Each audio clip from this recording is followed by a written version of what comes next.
വിവോയുടെ Vivo Y39 5G എന്ന പുതിയൊരു smart phone ഇപ്പം ഇന്ത്യൻ മാർക്കറ്റിൽ ലോഞ്ച് ചെയ്തിട്ടുണ്ട്. ഈ ഒരു സ്മാർട്ട് ഫോൺ 17,000 രൂപ പ്രൈസ് റേഞ്ചിലായിട്ടാണ് വരുന്നത്.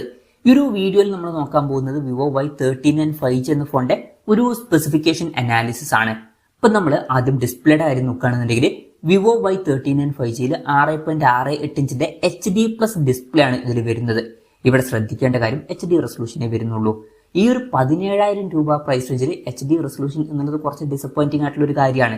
കാരണം ഈ ഒരു പ്രൈസ് റേഞ്ചിൽ നമ്മൾ മിനിമം എക്സ്പെക്ട് ചെയ്യുന്ന ഒരു കാര്യമാണ് ഫുൾ HD റെസൊല്യൂഷൻ എന്നുള്ള കാര്യം.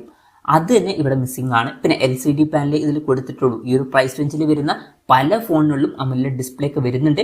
ഇതിൽ LCD പാനലേ വരുന്നുള്ളൂ. ഇനി LCD പാനൽ ആണെന്നുണ്ടെങ്കിലും അറ്റ്ലീസ്റ്റ് അവർക്ക് ഫുൾ HD റെസൊല്യൂഷൻ എങ്കിലും കൊടുക്കായിരുന്നു. അതും ഇതിലില്ല. പിന്നെ പഞ്ചോൾ ഡിസൈൻ കൊടുത്തിട്ടുണ്ട്. പഞ്ചോൾ വരുന്നത് ടോപ്പ് സെന്റർ ഭാഗത്തായിട്ടാണ്. 120 ഹെർട്സിന്റെ റിഫ്രഷ് റേറ്റ് ഒക്കെ ഇതിൽ സപ്പോർട്ട് ചെയ്യുന്നുണ്ട്. പീക്ക് ബ്രൈറ്റ്നസ് 1000 നിറ്റ്സ് ആണ് വരുന്നത്. പിന്നെ സ്ക്വാഡ് സെൻസേഷന്റെ പ്രൊട്ടക്ഷൻ ആണ് ഫോണിന്റെ ഫ്രണ്ടിൽ വരുന്നത്. അപ്പൊ ഡിസ്പ്ലേ ഫീച്ചേഴ്സ് മൊത്തത്തിൽ നോക്കുമ്പോൾ അത്ര മികച്ച ഡിസ്പ്ലേ ഫീച്ചേഴ്സ് എന്ന് പറയാൻ പറ്റില്ല. ഈ ഒരു പ്രൈസ് റേഞ്ചിന് പറ്റിയിട്ടുള്ള ഡിസ്പ്ലേ ഫീച്ചേഴ്സ് അല്ല ഇത്. പ്രത്യേകിച്ച് ഫുൾ HD റെസൊല്യൂഷൻ പോലും ഇതിൽ വരുന്നില്ല. ഇനി AMOLED ഡിസ്പ്ലേ ഇല്ലാത്തത് വലിയൊരു പ്രശ്നമായിട്ട് കണ്ടിട്ടില്ല എന്നുണ്ടെങ്കിലും അപ്പം ഡിസ്പ്ലേ ഫീച്ചേഴ്സ് ഈ ഒരു പ്രൈസ് റേഞ്ചിൽ കുറച്ച് ഡിസപ്പോയിന്റിംഗ് ആണ്. പിന്നെ side mounted finger print sensor ഇതിൽ കൊടുത്തിട്ടുണ്ട്. ഫോണിന്റെ വെയിറ്റ് വരുന്നത് ഏകദേശം 205 ഗ്രാമാണ്. തിക്നെസ് വരുന്നത് 8.28 mm ആണ്. പിന്നെ IP64 റേറ്റിംഗ് ഇതിൽ സപ്പോർട്ട് ചെയ്യുന്നുണ്ട്. അത്യാവശ്യം തിരക്കില്ലാത്ത നല്ലൊരു IP റേറ്റിംഗ് ഒക്കെ തന്നെയാണ്. പിന്നെ MIL STD 810H സർട്ടിഫിക്കേഷൻ വരുന്നുണ്ട്. പൊതുവെ ബിൽഡ് ക്വാളിറ്റി ഒക്കെ ലഭിക്കുന്ന സർട്ടിഫിക്കേഷൻ ആണ്. അപ്പം അത് നല്ലൊരു കാര്യമാണ്. പിന്നെ ഈ ഫോണിന്റെ ലോട്ടസ് പർപ്പിൾ അതുപോലെ തന്നെ ഓഷ്യൻ ബ്ലൂ എന്നീ കളർ വേരിയൻസ് ആണ് ഇപ്പൊ ലോഞ്ച് ചെയ്തിരിക്കുന്നത്. ഇനി പ്രോസസറിന്റെ കാര്യം പറയുകയാണെന്നുണ്ടെങ്കിൽ സ്നാപ്ഡ്രാഗൺ 4 Gen 2 എന്ന പ്രോസസറാണ് ഈ ഫോണിൽ കൊടുത്തിരിക്കുന്നത്. 17,000 രൂപ പ്രൈസ് റേഞ്ചിൽ ഈ ഒരു പ്രോസസർ എങ്ങനെയുണ്ടെന്ന് വെച്ചാൽ അത്ര മികച്ച പ്രോസസർ അല്ല. ജസ്റ്റ് ആവറേജ് ആയിട്ടുള്ള ഒരു പ്രോസസർ മാത്രമാണ് ഈ ഒരു പ്രൈസ് റേഞ്ചിൽ ഇത്. ഇപ്പം നിങ്ങൾ മെയിനായിട്ട് നോക്കുന്നത് പെർഫോമൻസ്, ഗെയിമിംഗ് ഇതുപോലുള്ള കാര്യങ്ങളൊക്കെ ആണെന്നുണ്ടെങ്കിൽ ഈ ഒരു പ്രൈസ് റേഞ്ചിൽ സ്നാപ്ഡ്രാഗൺ 6 Gen 4 അതുപോലെ തന്നെ MediaTek Dimensity 7300 ഇതുപോലുള്ള പ്രോസസറുമായിട്ട് വരുന്ന ഫോണുകളൊക്കെ വരുന്നുണ്ട്. അതൊക്കെ നോക്കുന്നതായിരിക്കും കുറച്ചും കൂടി ബെറ്റർ. എന്തായാലും ഈ ഒരു പ്രൈസ് റേഞ്ചിൽ തരക്കേടില്ലാത്തൊരു പ്രോസസർ കൊടുത്തിട്ടുണ്ട് എന്ന് പറയാം. പക്ഷേ അത്ര മികച്ച ബെസ്റ്റ് ആയിട്ടുള്ള പ്രോസസർ ഒന്നുമല്ല ഇത്. പിന്നെ 5G സപ്പോർട്ടൊക്കെ ഉണ്ട്. 8ഓളം 5G ബാൻഡ്സ് ഇതിൽ വരുന്നുണ്ട്. ബേസ് വേരിയന്റിൽ 8GB റാമും 128GB ഇന്റേണലാണ് വരുന്നത്. 8GB റാമും 256GB ഇന്റേണലുമായിട്ട് വരുന്ന ഒരു വെർഷനും വരുന്നുണ്ട്. LPDDR4Xന്റെ റാമും UFS 2.2 സ്റ്റോറേജ് ടൈപ്പ് ഒക്കെ ഇതിൽ കൊടുത്തിട്ടുണ്ട്. പിന്നെ വെർച്വൽ റാം എന്നൊരു ഫീച്ചർ വരുന്നുണ്ട്. അതായത് എക്സ്ട്രാ റാം വേണ്ട സമയത്ത് ഇന്റേണൽ മെമ്മറിയിൽ നിന്ന് കുറച്ച് മെമ്മറി എടുത്തിട്ട് അത് റാമായിട്ട് യൂസ് ചെയ്യുന്നതായിരിക്കും. അങ്ങനെ 8GB റാം വരെ എക്സ്ട്രാ നമുക്ക് ലഭിക്കുന്നതായിരിക്കും. പിന്നെ ഫോൺ വെട്ടം നീറ്റായിരിക്കാൻ വേണ്ടിയിട്ട് കൂളിംഗ് സിസ്റ്റം ഒക്കെ ഇതിൽ കൊടുത്തിട്ടുണ്ട്. സ്റ്റീരിയോ സ്പീക്കേഴ്സ് ഈ ഫോണിൽ വരുന്നുണ്ട്. Android 15 ബേസ് ആയിട്ടുള്ള ഫൺ ടച്ച് OS സോഫ്റ്റ്വെയർ ആണ് ഈ ഫോണിൽ വരുന്നത്. 2 കൊല്ലത്തെ OS അപ്ഡേറ്റും 3 കൊല്ലത്തെ സെക്യൂരിറ്റി അപ്ഡേറ്റ്സും കാര്യങ്ങളൊക്കെ ഇതിൽ ലഭിക്കുന്നതായിരിക്കും. ഇനി ക്യാമറയുടെ കാര്യത്തിലോട്ട് വരികയാണെന്നുണ്ടെങ്കിൽ ഫോണിന്റെ പിന്നിൽ ഡ്യുവൽ ക്യാമറ സെറ്റപ്പാണ് കൊടുത്തിരിക്കുന്നത്. 50 മെഗാ പിക്സലിന്റെ f1.8 അപ്പേഴ്സിൽ വരുന്ന മെയിൻ ക്യാമറ സെൻസറാണ് ഈ ഫോണിൽ വരുന്നത്. 2 മെഗാ പിക്സൽ ഒരു ഡെപ്ത് സെൻസറും ഇതിൽ വരുന്നുണ്ട്. പിന്നെ ഫ്രണ്ടിൽ 8 മെഗാ പിക്സലിന്റെ f2.0 അപ്പേഴ്സിൽ വരുന്ന സെൽഫി ക്യാമറ ആണ് വരുന്നത്.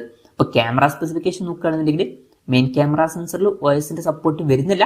ഈ ഒരു പ്രൈസ് റേഞ്ചിൽ ചില ഫോണുകളിലൊക്കെ OSന്റെ സപ്പോർട്ട് വരുന്നുണ്ട്. പക്ഷേ OSന്റെ സപ്പോർട്ട് ഇല്ല എന്നുള്ളത് വലിയൊരു കംപ്ലൈന്റ് ആയിട്ട് പറയാൻ പറ്റില്ല. എന്നാലും അറ്റ്ലീസ്റ്റ് അവർക്ക് അൾട്രാ വൈഡ് ആംഗിൾ ലെൻസ് എങ്കിലും കൊടുക്കായിരുന്നു. അതുപോലെ തന്നെ ഫ്രണ്ടിൽ കുറച്ചും കൂടി ബെറ്റർ ആയിട്ടുള്ള റെസൊല്യൂഷനും കൊടുക്കായിരുന്നു. അപ്പം ക്യാമറ സ്പെസിഫിക്കേഷനും ഓൺ പേപ്പർ അത്ര മികച്ചത് എന്ന് പറയാൻ പറ്റില്ല. പിന്നെ നമ്മൾ ക്യാമറ ടെസ്റ്റിംഗ് നടത്തിയിട്ടില്ല. ജസ്റ്റ് ഓൺ പേപ്പർ ക്യാമറ സ്പെസിഫിക്കേഷനെ പറ്റി മാത്രമുള്ള കാര്യങ്ങളാണ് ഇപ്പോൾ പറഞ്ഞിരിക്കുന്നത്. ഇനി ബാറ്ററിയുടെ കാര്യത്തിലോട്ട് വരികയാണെന്നുണ്ടെങ്കിൽ 6500 mAh ബാറ്ററി വരുന്നുണ്ട്. അത് നല്ലൊരു കാര്യമാണ്. അപ്പം വളരെ കൂടിയൊരു ബാറ്ററി കപ്പാസിറ്റിന് ഇതിൽ വരുന്നുണ്ട്. 44 വാട്ടിന്റെ ഫാസ്റ്റ് ചാർജ് സപ്പോർട്ടും വരുന്നുണ്ട്. തിരക്കില്ലാത്തൊരു ചാർജിങ് സ്പീഡാണ്. Type-C ചാർജിംഗ് പോർട്ടും ഇതിൽ കൊടുത്തിട്ടുണ്ട്. അപ്പം നല്ലൊരു ബാറ്ററി സെറ്റപ്പ് ഇതിൽ വരുന്നുണ്ട് എന്ന് പറയാവുന്നതാണ്. ബാറ്ററി സെറ്റപ്പാണ് ഹൈലൈറ്റ് ആയിട്ട് പറയേണ്ട ഒരു കാര്യം. അപ്പം ഇതൊക്കെയാണ് മൊത്തത്തിൽ ഫീച്ചേഴ്സിനെ പറ്റി പറയാനുള്ള കാര്യങ്ങൾ. ഇനി വിലയുടെ കാര്യം പറയുകയാണെന്നുണ്ടെങ്കിൽ 8GB റാം 128GB ഇന്റേണൽ വെർഷന്റെ വില വരുന്നത് 16,999 രൂപയാണ്. പിന്നെ 8GB റാം 256GB ഇന്റേണൽ വെർഷന്റെ വില വരുന്നത് 18,999 രൂപയാണ്. ഇനീഷ്യലി ചില ഓഫേഴ്സ് ഒക്കെ ഉണ്ട്. 1,500 രൂപയുടെ ഓഫർ കാര്യങ്ങളൊക്കെ ലഭിക്കുന്നതായിരിക്കും.